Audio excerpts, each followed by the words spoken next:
This episode is brought to you by my favorite podcasting software, Riverside, and I've got a 20% off deal so you can try it for yourself. Whether you're on episode 1 of your podcast or you have over 200 episodes like me, let me just say the right interview recording software makes all the difference. Riverside makes it simple to record and edit podcasts, quickly fine-tune post-production, and make great pull clips for easy reuse. We all know that repurposing content is the name of the game in 2023, and clip markers let me save things in real time to easily grab parts of the episode and create short-form videos for reels or other teaser content for the episode post-production. So there's no more fumbling with a pen and paper mid-interview to write yourself a post-it note that reminds you that your guest said something cool during minute 24 of the episode. On top of that, it's so easy for guests to use too. I've been a guest on more than 50 podcasts at this point, so I've seen it all. And both as a podcast guest and a podcast host, Riverside is my favorite. The quality and ease of use is so good, I've even been able to repurpose my podcast episodes as videos and finally get on YouTube this year. So to try it for yourself and get 20% off, head to elizabethmccravy.com/Riverside and use the code Elizabeth at checkout. Make sure to share your first clip with me and tell me what you think. Again, that's elizabethmccravy.com/Riverside, and that link is in the show notes.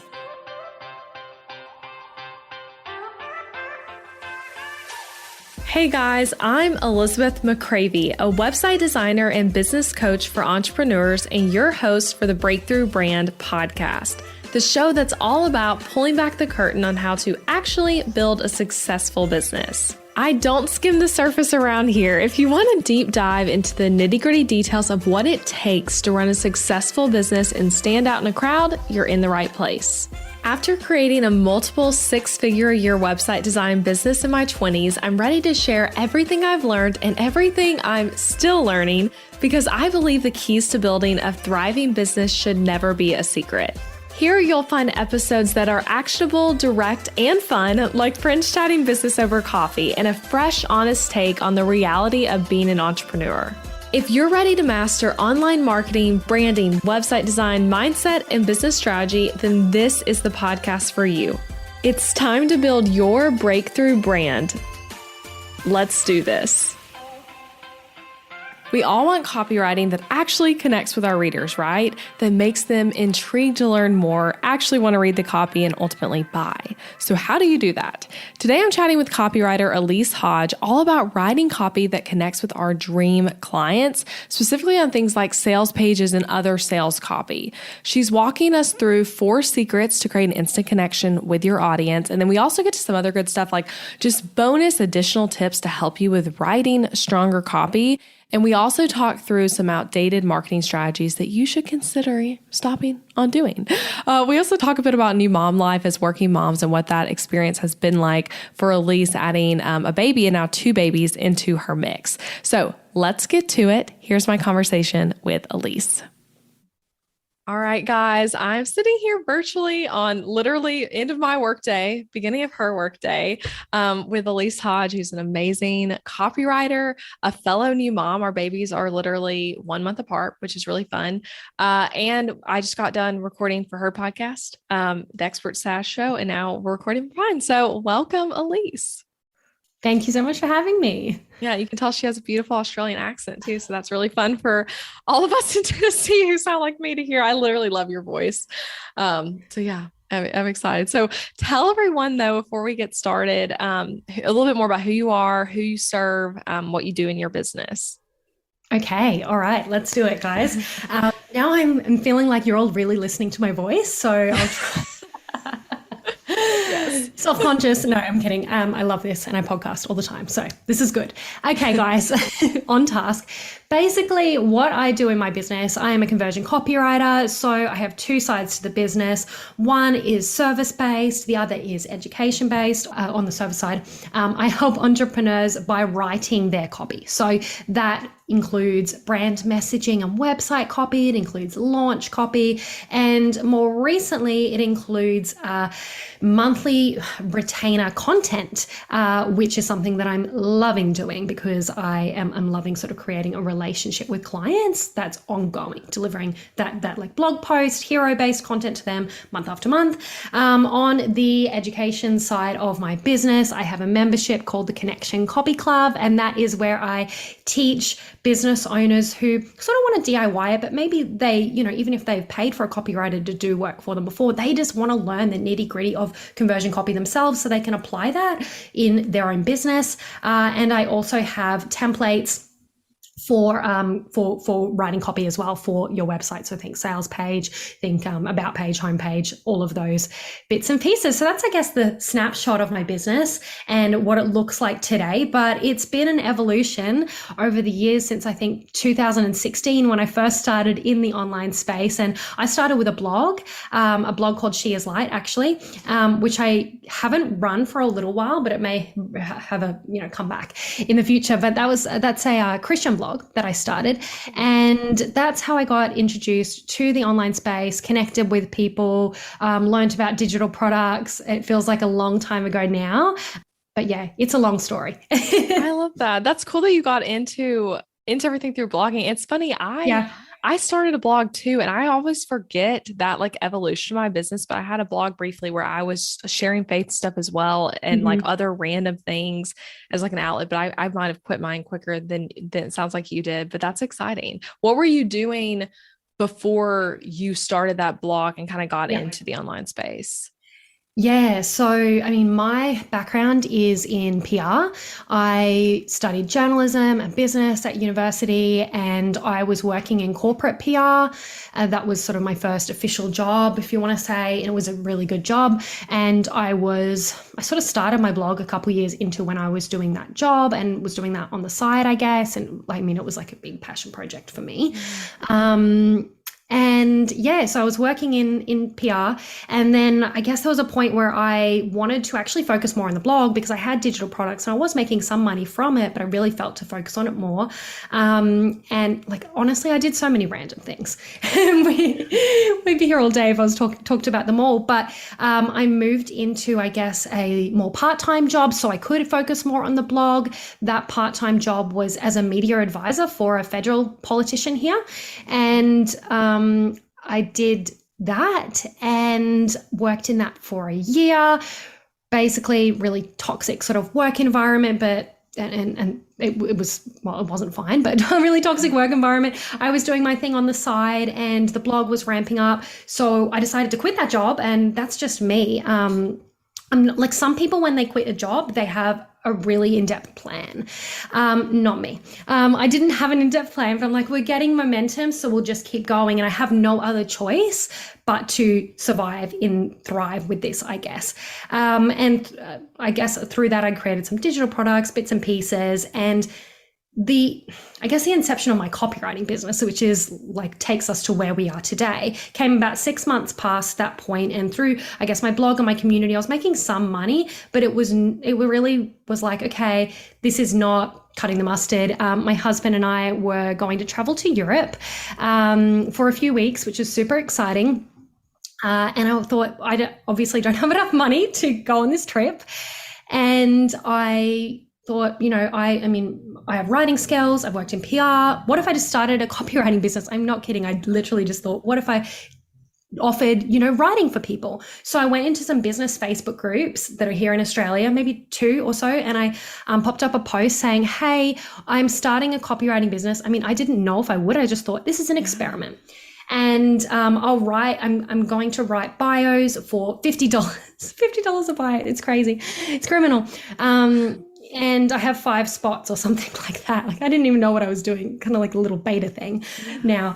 And I got people. Of course, they said yes for that cheap. I mean, I maybe wouldn't have said yes to someone that cheap. I'd be like, do you really know what you're doing? But anyway, and I started working with people and started doing like the hodgepodge of offering writing services to anyone and everyone. And I guess that's when I went, oh my gosh, this works. And I can get paid for this expertise and combine my love of, I guess, working with women, because I really loved working with and connecting with amazing women who were, I guess, on that business side, by serving them with my skill of writing and communication. That's so cool. I love hearing your story of that. And I can relate a lot to the story of kind of quitting in that regard and then being like, I have to figure out how to make money, and then it looking a lot of different ways at first. And that's cool hearing about the Facebook group thing. I would totally pay you $50 to write my bio. That's awesome.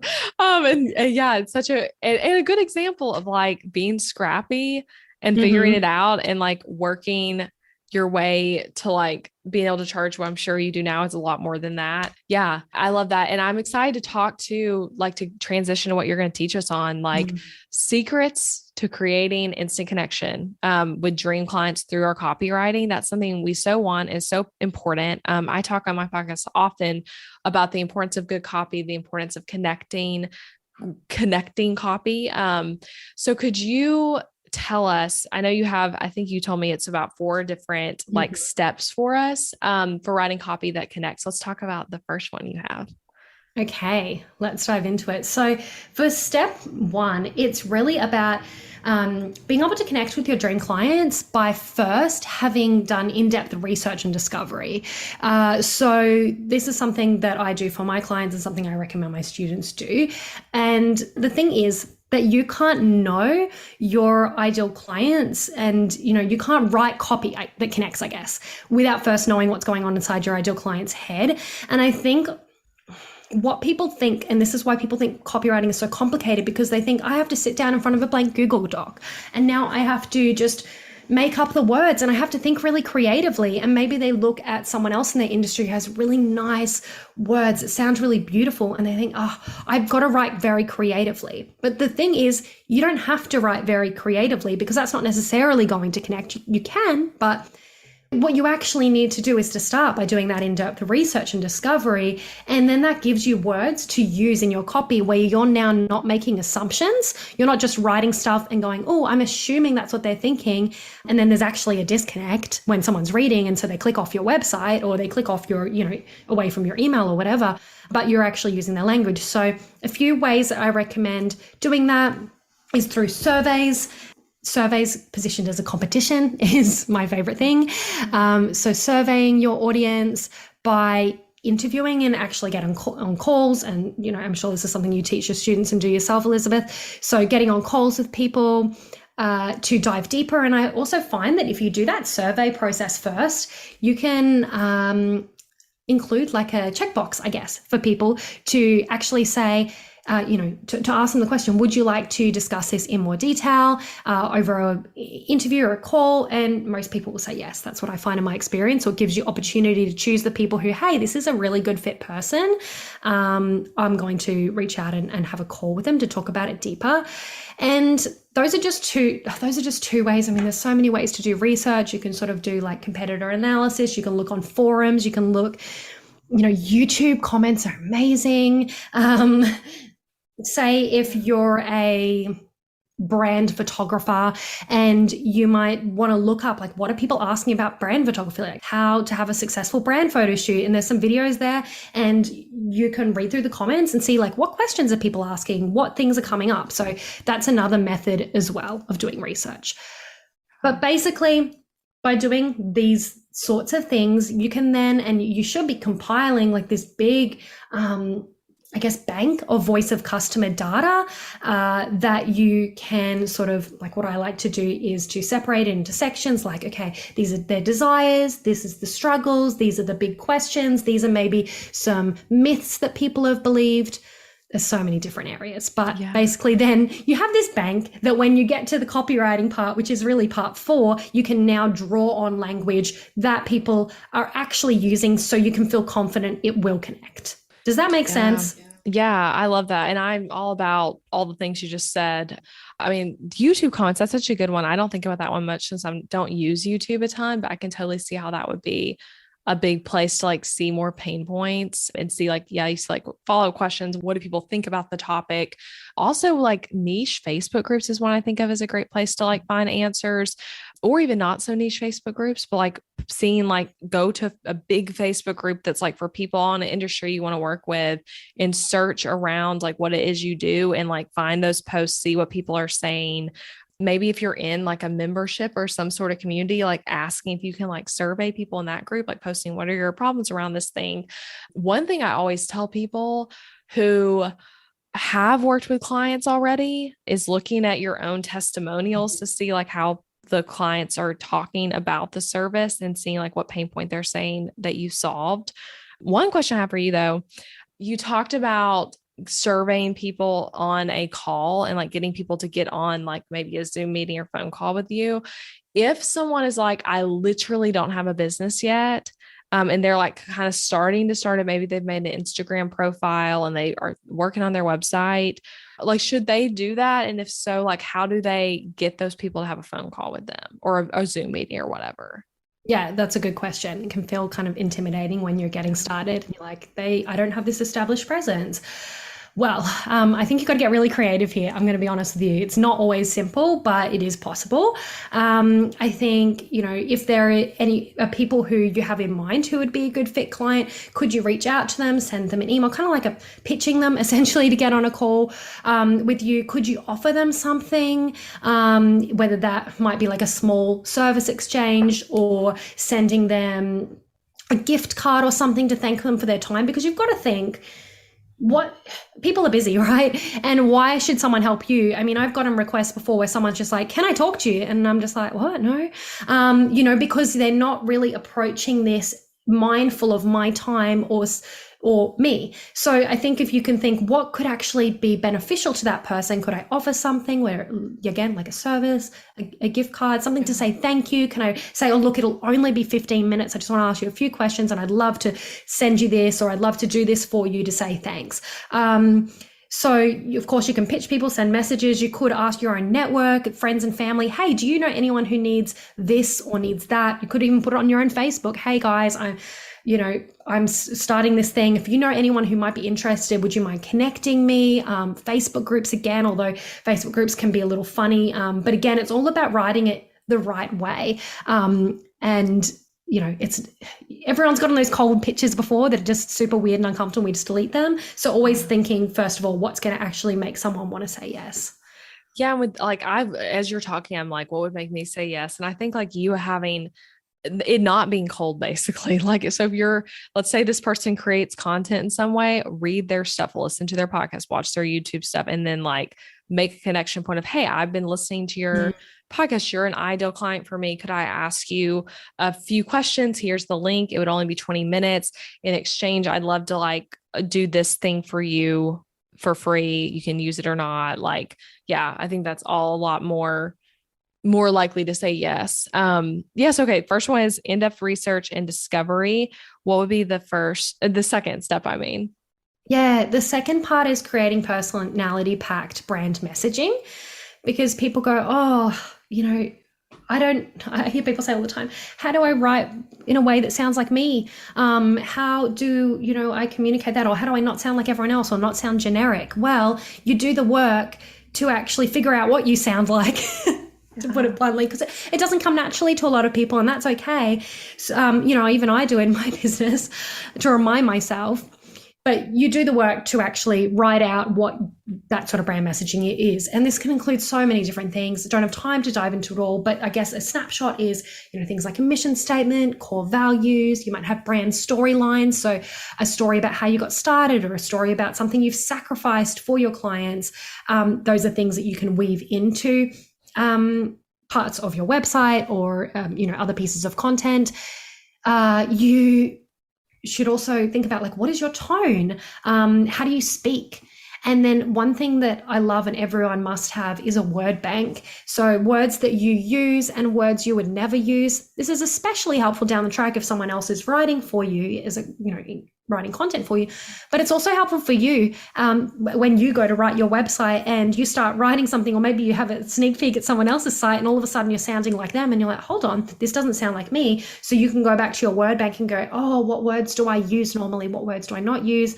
When it comes to that, looking at your text messages is good. Even recording yourself talking to a friend, even asking some friends and family, oh, what are some words that I use? What are some things that are really me? And in addition to that, something that I really love for people to include as well is to have, I guess, these like personality visuals is what I call them, but I'm sure other people call them something different, but things that are just you, that you will weave on your website and that are memorable for you. So one of the things I have on my website is sparkling rosé. So I have that in my brand imagery, and then I talk about it in my copy, and, all of even the colors that I use for my branding, it sort of ties into the colors of rosé. So, for someone else, it might be their dog. It might be, I think Jenna Kutcher, I think mac and cheese, those sorts of things that are like more connection points. They're not necessarily going to help you convert, but they'll help you connect and build that relationship with people. Yeah, I love that. And I love the word bank concept. I think that's so helpful. And something like as you grow your business, you can kind of see like, here are ways, like you might even find easier sometimes to be like, here's what I definitely don't want to say. Like once you start working with someone even, and have maybe team members that are like talking about your brand on your behalf. And I love what you're saying about figuring out how we sound. Something I do is I will voice record myself, like trying to explain something and like asking myself, like, okay, if I were explaining this on my podcast, how would I explain this? That's always like a good way for me to like get into my right copywriting voice. Cause that's like how I most naturally am talking is when I'm doing like a solo episode. Actually for my membership, what I did to help me write the copy for it is I wrote an outline as if it was a podcast where I was going to literally explain the membership. And then I wrote copy from that. It's like, that's so helpful though, to help us like just get out of our head of like, this is going on my website, instead to let it be like, this might be another method of communication and content than just website copy. Makes it a lot less intimidating.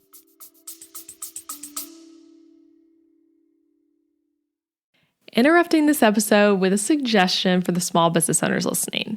Ever wonder what you should do for healthcare when you and your spouse are both self-employed, so there's no work-provided health insurance to participate in?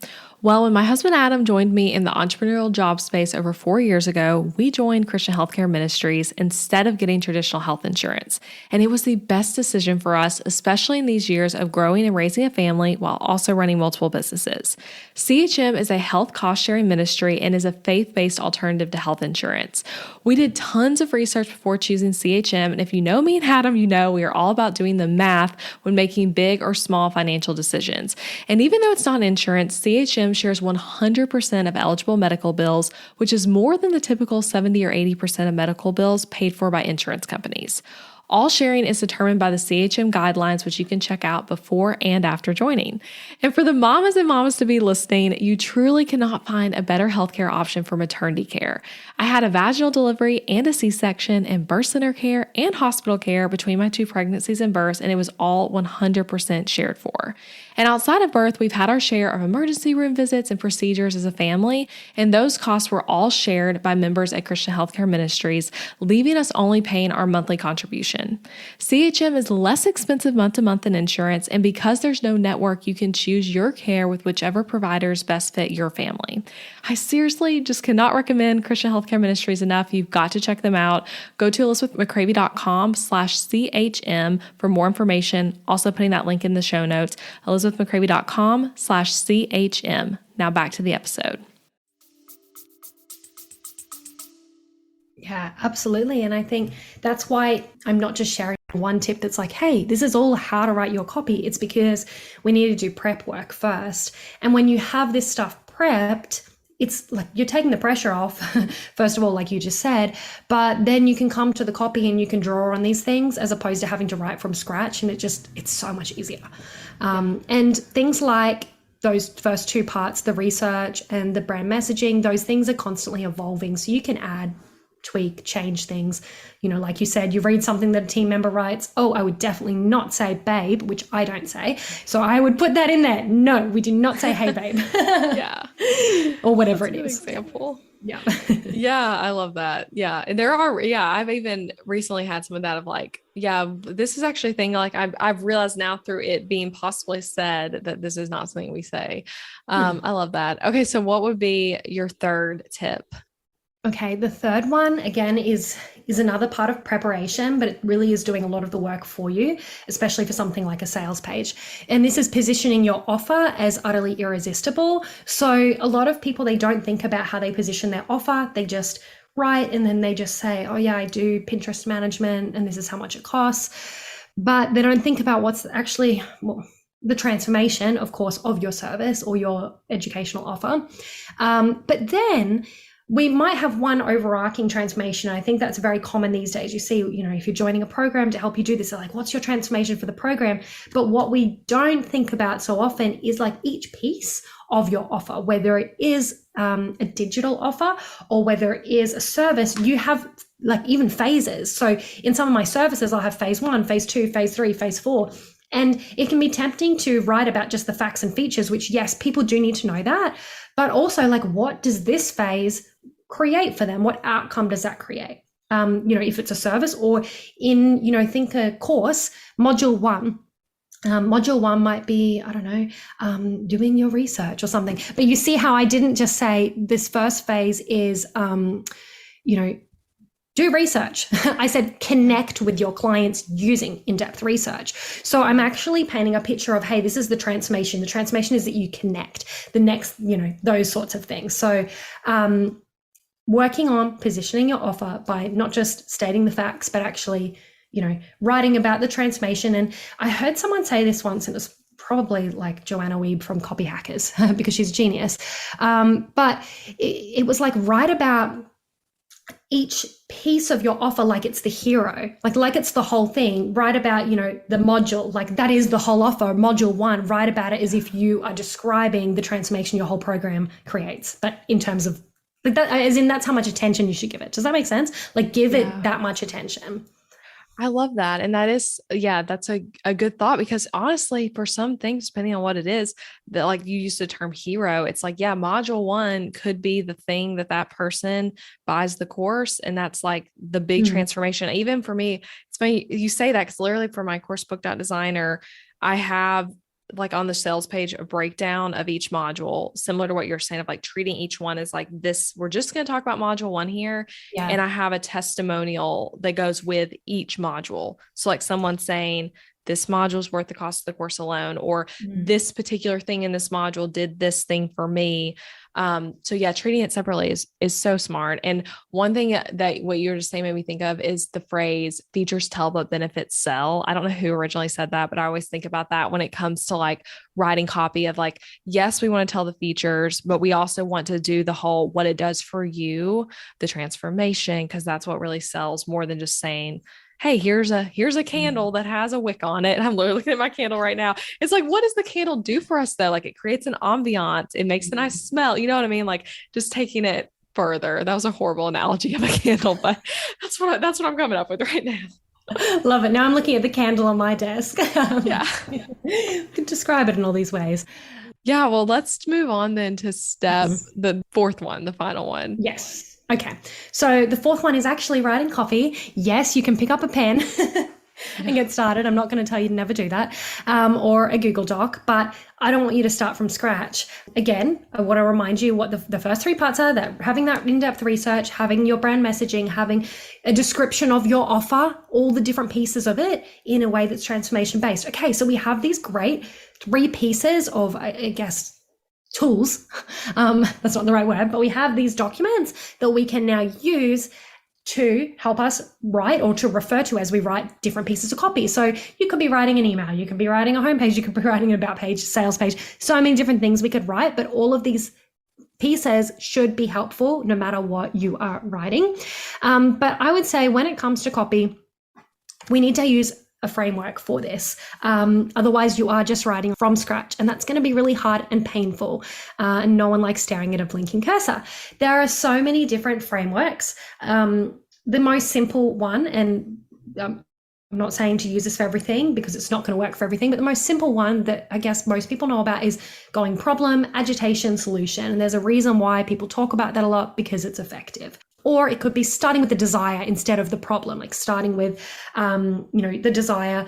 For example, I think in a case where someone may not start with that big problem might be, I see it in the wedding industry a lot, like clients I work with who are maybe photographers. You don't typically start with, oh, this is all so bad, because it's not. It's like, this is going to be the best day of your life, and you're painting that desire-based picture first. So it depends on, again, the page, the piece of copy you're writing, but generally having a framework to refer to is really helpful. So you can, like you said, outline it. And that's it, starting with an outline for whatever piece of copy you're writing. So that then you're not looking at it as, oh, I have to write, 1,000, 2,000 words and it just all has to flow. It's like, no, we can go to this piece. And that's what I do when I write for my clients. I will go to that piece and write that little piece for that page. It could be the home page and, you've got that like value proposition up the top, or you've got a section that's a little like about blurb, and you've got, maybe a part where you've got 3 different services. So you can actually go, I'm going to go in, zoom in and look at that part and write that part. I think sales pages are so many sections. So instead of, maybe something helpful for people listening is, instead of thinking it as one running thing, think of everything as like sections. And to break that up, it's a lot easier using an outline.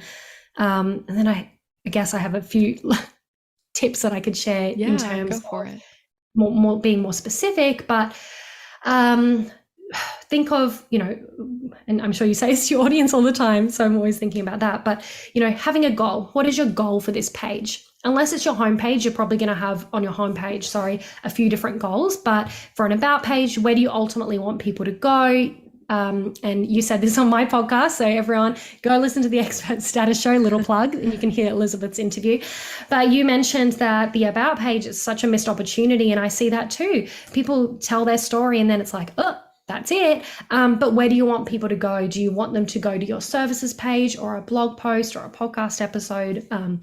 So I always think like your website visitors are almost like guests in your home. That's a way I like to think about it. And, you don't just invite someone in and just go, hey. People don't know where to go, especially if they've never been to your house before, they're not familiar. You might say, hey, come in and sit on the couch and I'll get you a cup of tea, or would you like, there's sort of that guidance. So I think of the same thing with your website, or really any piece of copy. It could be an email. Where do you want them to go? Do you want them to reply to the email and say something, or do you want them to go to a blog post? Like, what is the invitation?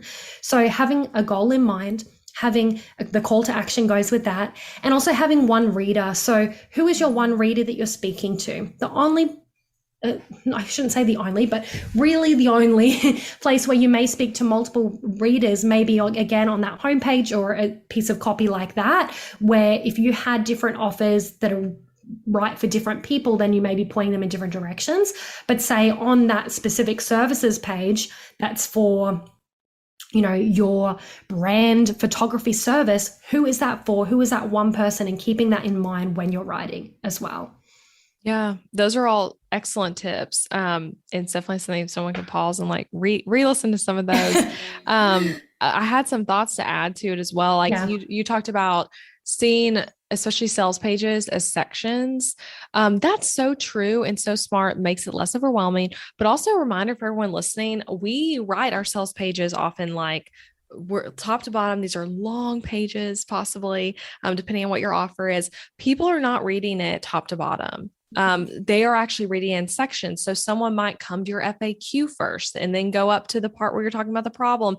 And then they want to see all the modules, and then they're going to the price section, like they are jumping around. So seeing it as sections can help us. Although we do want it to flow well between sections, but I do think seeing it that way, is really helpful. And actually by the time this airs, these will be out, but I'm at the week we're recording this, releasing new sales page templates in my template shop. And I've had so much thought into all this as I've created those of like, these are sections. How can we really help you speak to the problem you're solving and speak of the transformation, all that, by like being able to move the sections around even, and stuff like that. And totally agree. You said goal, have a goal for the page, thinking of that one reader we're talking to. And I love the problem agitate solution method. And it is though, like we always need to remember as business owners, it's not one size fits all. So it's like, if you're a wedding photographer, you don't want to be like, we know wedding photography is so hard and horrible. It's like, no, like that's not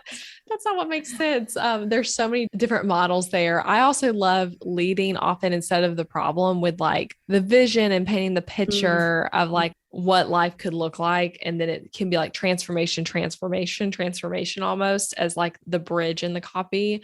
So yeah, I love all those. Thank you for all those tips. Do you have anything else to add on the copy front? I think on that, I like what you said, it really is personalizing it because, and I love how you said in your template, people can move things around. And I mean, I've got copy templates and I try and remind my students of that too, like move things. If it's not working for you, like you can move these sections. And I think what's important is to look at that voice of customer data, look at what people are saying. What is the thing that's taking up the most space in their mind? That might be where you need to start. So look at the data to see, where you should go there, and then write a scrappy version of it, of each of those different sections. And you can come back and make it flow later. You can come back and add in personality and your brand voice and that refer to that word bank later. I wouldn't even do that the first time you write, because again, that gets you so held up and can stop you from taking action. Feel free to just write a messy draft and then go back and look at it the next day or the day after that and edit. That's what we do as copywriters. So yeah, I mean, I do it. So yeah, everyone can do it. It's not a bad thing to have to edit. It's a good thing. Yeah. And that's the beautiful thing about we're not like writing a book that's being published and printed. It's like maybe you are writing that, but that's not what we're talking about here. But it is like, yeah, you can literally adapt it and change it over time. And even when we think about something like a sales page, it's like, yeah, like your offer if it's a new offer, once you have people go through the program, you might have like different things you're changing now on the copy, and that's okay. And a great way to do it. Want a sales page to go with that amazing copy you're writing? As you can tell from my conversation with Elise, so much goes into creating a great sales page, and the design and that design strategy is certainly a huge part of it. In my website template shop, I have some incredible strategic sales page templates that can be added to any Showit website. There are a few different styles to choose from, and you can easily integrate it into your existing website, or you can even use it as a standalone website for your course, membership, or other type of offer. These are one-page templates, and they have all you need to strategically sell your course, your membership, your service, whatever it is. And I'm using the skills I have as both a designer and as a course creator and digital product creator myself to provide you with over 30 sections, like basically just 30 different like layouts to drag and drop and move around to create your perfect sales page. And there are copy prompts throughout. So if you're not working with a copywriter on your sales page, having these copy strategies we're talking about today combined with the copy prompts in the template is going to be perfect for you. You can use the prompts to Mad Lib style your own copy. Check them out at elizabethmccravey.com/sales, and you'll be redirected to see them all. And you can get 10% off with the code BBPodcast. Oh, and I should mention they are really affordable too. So with that coupon code for 10% off, and if you were to go with the 4-month payment plan, you can get started for less than $100, which means your product can be up and running and making you money before you're even done paying for your template. So go check them out, elizabethmccravey.com/sales, and 10% off with the code BBPodcast. Now back to my conversation with Elise. Yeah. Okay. Another question for you that relates to marketing and copywriting in general. Like you and I both have had our businesses about the same amount of time actually, which is fun. But thinking about like how long we've had businesses, and I feel like people are talking about this all the time now. And so that's why I'm curious to ask you even, are there any copywriting and marketing strategies that you feel like have become outdated and that people should stop doing, or are like becoming outdated, or you just don't think even are working anymore for whatever reason? Okay. All right. I'll be totally honest here because this is a strategy that I've used in my business for the last few years. Not a copywriting one, but I think it's hard to say as a blanket statement, but I think webinar strategies, it's shifting. It's something that I've used to sell, I guess, my membership heavily over the last few years. I think it's shifting because people don't want to spend 60 minutes. I mean, the attention span, you think of like TikTok and Reels and how we're just scrolling through things really fast.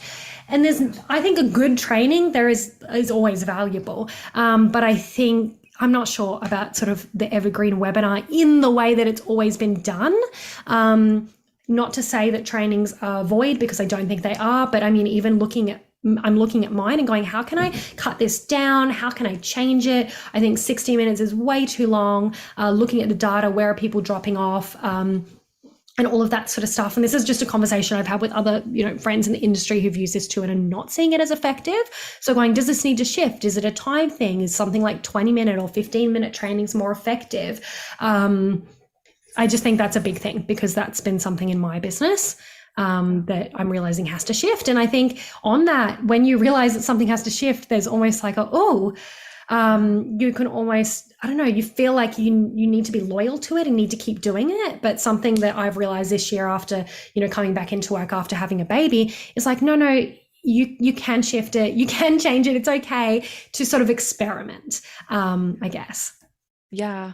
And that's a good one. I've noticed that same thing. And I would add to it even something I feel like people listening who are like, want to try something different besides a webinar. I've said it for a while, but I think private podcasting, pop-up podcasting will become bigger and could possibly replace webinars even. Who knows? See if that prediction comes true later. But I think that it kind of addresses the problem we're saying of like people are more on the go, shorter attention spans. And I think like through COVID, we got used to like not being expected to like sit somewhere for like a really long time necessarily, which can make someone saying, show up for my webinar at this exact time. Or even if it's one of those that's like, there's a timer and it's actually not live, but you feel like it's live, that can just like annoy people now. So yeah, I agree. Like, I feel like webinars are changing. And so like asking yourself as a business owner, like, is my thing still working? If so, great. But otherwise, like, what can I shift there? Exactly. And I think on that, something that, on a copywriting side of things, something that I have seen stand the test of time is sales pages. But, obviously in a lot of cases, there's a lead into the sales page, but something that I've seen stand the test of time because something that people can jump around on. But then still, and I'd be interested to hear your thoughts with sales pages, it's like, do we include more video or like little snippets or things that can help people easily and quickly digest the information? Mind you, this is another conversation, but there are different types of buyers as well. So appealing to different buyers is important. Yeah. Yeah. And I agree. I think sales pages do stand the test of time. And they're like, so valuable and such a great place to, I have done plenty of launches personally where it's like email, sales page, email, and that's it. Like without all the like fancy webinars or tons of lives or free trainings and, challenges and all that kind of stuff. Anything else you can think of that you feel like is becoming outdated? Gosh, I had a big chat about this with someone on my podcast last week, and just in general, I feel like I don't know if this is something that's coming out dated, but maybe there's been a shift with everyone's been turning toward education and away from services. And I feel like now it's not that it's not working, because it can, but I think, and something you said on my podcast, it's like, you've got to have the audience to be able to, buy from you as well, not just the fact that this is a solution. So I think that's something that's been interesting. All this conversation around, scaling to $1 million is only possible if you have a course or a program or digital products. That's just something I'm seeing, like maybe more of a shift in beliefs around that. I think something that's also shifting, and maybe this is just my thoughts, is creating offers that actually do what they say they do, and putting a lot of emphasis on client care and client relationships. And that's something, I'm not saying that I haven't cared about that before, because I have, but I think that perhaps goes even hand in hand with the whole move towards scaling and automating. And there's just that big push. But for me, it's just getting old. And it's like, not that I love education. I have educational products and membership, but I'm also going, how can we make sure that we are connecting with people and building relationships? Because to me, that's very important. And I would hate to lose that in the name of automation and scaling, which I think is a very hot over the last few years during COVID. Yeah, I agree. And I think people are wanting, even with COVID now, like more of a personalized touch. So businesses that are able to like maybe do more one-on-one, do more, personalized, like hearing from the business owner versus it being like you bought something and you don't get to talk to them ever again. That's a great thought there. Okay. I have like one more question, and then I want to do a few rapid fire questions with you, but it is fun talking. I know we've talked a bit on Instagram about this, as we both like had babies at the same time. And so we're both new moms in very different worlds, like how we were just talking about on when I was on your podcast, how like here maternity leaves are like nothing. And there you had a nice long maternity leave, like just a lot of differences there. But both baby boys, yours, Archer, is 11 months right now as we're recording, and Colin, well, both about to turn, he's about to turn 11. Colin is about to turn a year. What has the transition been like for you after having your business and now doing business with a baby? I think my expectations versus reality just really didn't line up in a couple of different ways, but it's amazing. It's hard to say. It's like, I think being a business owner in a way has prepared me to run my business and be a mom in terms of the pivots that you have to make constantly, I think. And just thinking outside of the box. I think, I thought, oh, like you said, you can work in nap time and it's all cool and you work from home, and I built this business to work from home. Awesome. But the reality of that is, for me, even though we would have, like, we got in a good, I guess, routine with that over some time. But still what I found that I couldn't really get into deep work. And if I did, and then it's like, oh, and then you're tired and you're like constantly task switching. And it's that feeling of being on edge almost. And that was hard. But I've still, I guess, had to do that. I didn't personally have like a lot of support, and my husband works an hour away. So he would leave home when Archer would wake up or just before, and come home maybe 30 minutes before Archer's bedtime every day. And he still does that, now. So that was intense. So figuring out, how do I work in nap times? How do I prioritize things? I think also realizing maybe this idea of what I thought would be so awesome, like I built up for years to have this business so that I can work from home, doesn't exactly feel so awesome. And that's okay as well. Like, this is actually really hard and this doesn't feel super fun. And people will go, oh wow, you can work from home and raise your kids. Like, this idea was actually just exhausting and hard. Not impossible though. I don't want to say it's impossible, because I have been able to do it. But that's just a little intro to those thoughts. Yeah, you're right. It is like, it's harder than you think it's going to be. And like, question for you there, do you have, I know, well, we were talking earlier, you just started school, as we call it here. You were saying y'all don't call it school, but you just started that for Archer. Have you had how have you made the work happen? Like, do you have childcare help?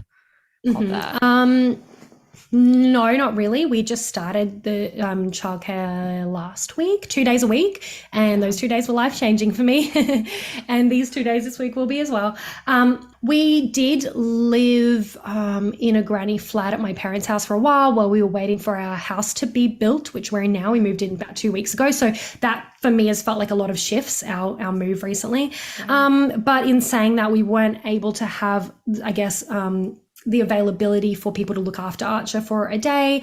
Maybe it would be more like a couple hours here or there. So I will say I did have that. It's not like there's nothing, but it would be maybe not as planned as I would have liked. And I think in my head, that was another thing, expectations around maybe grandparent support or what that would look like. It'd be, oh, you could have him for a day every week, so I know that this will be my working day. And I'd see other people that have that, and I just feel like this is impossible for me, but, or just feel so down about that, but going, do you know what? This is my circumstance, so we're going to have to make it work. And maybe my mom would be able to look after Archer for a couple hours here or there. I mean, there came to a point where I was doing some bigger things in my business, and I asked one of my sisters, and what I found that to look after him, maybe she did a day a week for like 3 weeks. And it's not a lot, but it was just, I had some things in my mind that I wanted to work on. So I did then. And I did work in nap time, but I think it's just more those bigger projects that you need more time than nap time. I mean, my husband would sometimes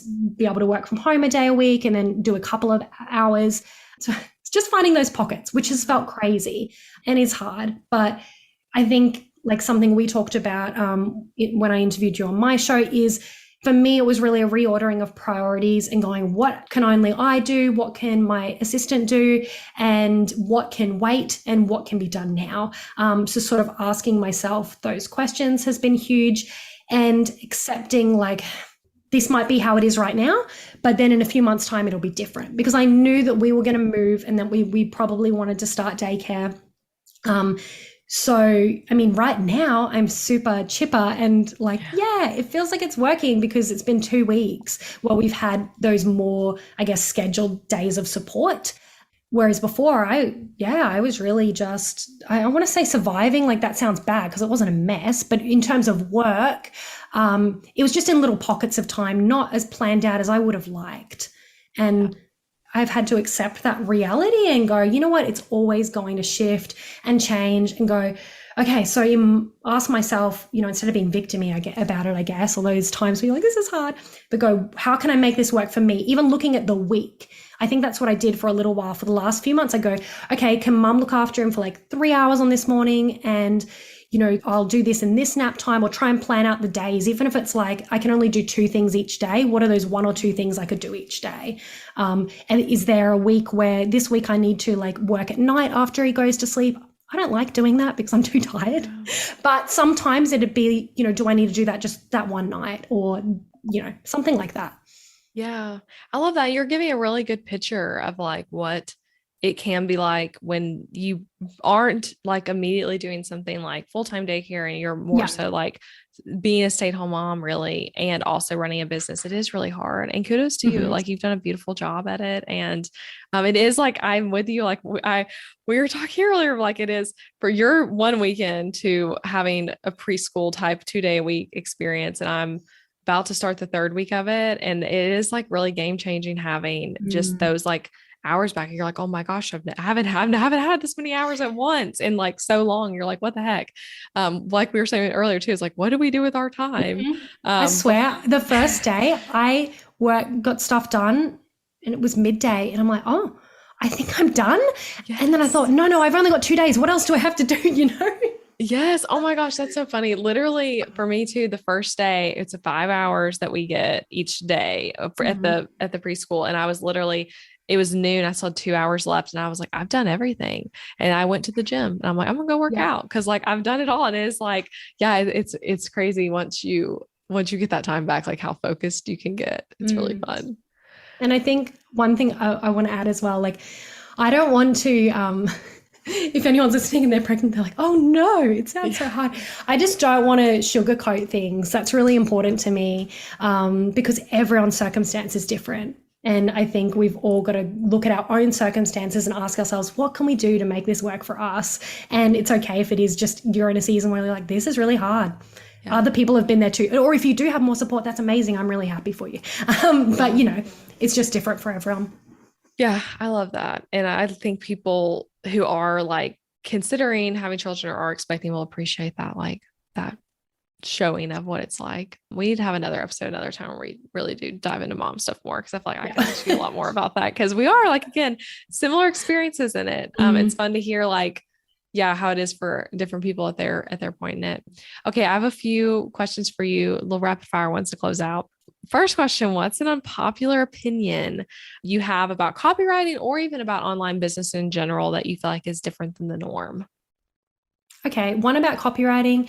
Unpopular opinion probably to people who are listening, and that is that anyone can do it. And I believe that you can do it even if you're listening. And that's because of all the things that we shared earlier in the interview, doing your prep work, you can do your research, and you then have data to actually use in the words. So you're not having to guess, and you don't have to be a really creative person. Yeah, that's good. And that's a good reminder. Yeah, that you can do it. Okay. What's a random business software or tool that you love, that maybe is one we might not know about even? Sure. People may have heard of this lately because it's going really big, but I'm obsessing, that's the right word, over Notion. I've recently started diving into it and it's really pretty and it just makes sense for my brain. So I'm really enjoying that. Cool. I used to use Notion. I've definitely talked about my podcast before. I need to check it out again. I haven't been on there in a while, but I've also I've heard people, like you said, talking about it a lot lately. Okay. Let's switch to personal again, baby product that you could share. Let's again, talking about maybe someone who is expecting that was really helpful to you in this first 11 months for you as a mom. Oh, okay. Oh, I know that's a hard question. I also am like, I don't know how to answer that immediately. Okay. I'll just say a few things that are coming to mind. Yeah.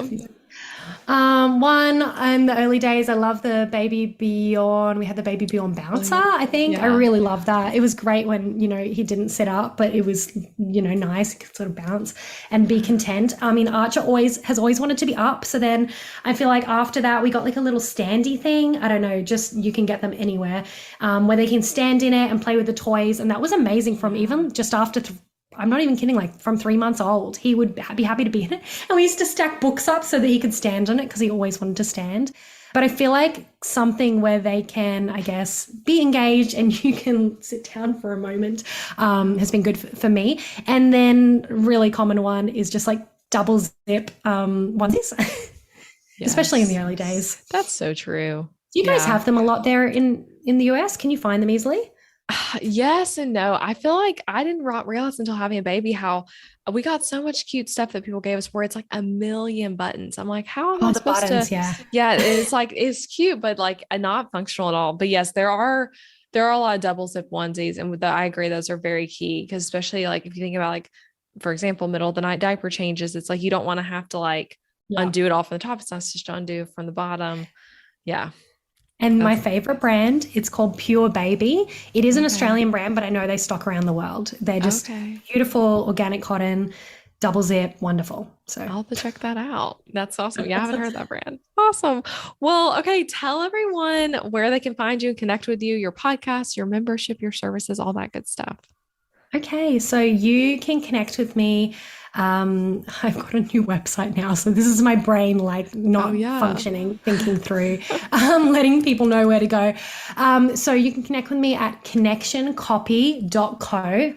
You can also DM me on Instagram at Elise_Hodge or at Connection Copy Co. I mean, that's probably the best place to go now. And at connectioncopyco.com, you can see my services, you can see my membership and copy templates as well. If you are, wanting to write a certain page of your website and want to dive into that quickly. And then I have my podcast, The Expert Status Show. You can find that on iTunes, but it's also linked from the website as well. Awesome. Love it. And we'll link to, depending on when both our episodes air, me on your podcast so people can hear that. It feels like this was at times a continuation of that conversation. So it's like we have to say, when I was on your show, it's like, well, y'all can go listen to that. Well, thank you, Elise, for coming on. This was so fun. Thanks for having me. Thank you for listening to this podcast episode all the way until the end. I appreciate you being here. And if you enjoyed this episode, then I want to invite you to check out my website template shop too. Over on elizabethmccravey.com, you'll find show it website templates that are easy to use, strategically designed, and created to help you book more clients and customers. Maybe your current website is really boring. Maybe it's a challenge to update, and maybe even it's that thing that you really feel like is just completely holding your business back. Your website needs to be strategically and intentionally designed in order for it to convert your viewers into raving customers, and that's exactly what my M-Shop templates do. So these are pre-made show it website templates where you can plug and play your content into it with ease and then get started with a website that's designed to actually help you make more money. These templates are designed to be SEO friendly on the back end, and they're not just pretty, but they are very strategic and with all the strategies I teach on this podcast. And best of all, they're easy for you to set up all by yourself. So shop them at elizabethmccravey.com/shop and come join the M-Shop family of hundreds of happy customers. And as an added perk, you can use the code BBPodcast at checkout to get 10% off any template as a thank you for being a part of the podcast family. So that's BB Podcast for 10% off any template over at elizabethmccravey.com. And if you love this podcast, don't forget that you can subscribe on Apple Podcasts so that you never miss an episode, and leave a rating and review for the show wherever you're listening. Share it with a friend, share it on Instagram or Facebook. That's a great way to support the podcast and get the word out. All right, I'll be back next week with another new episode.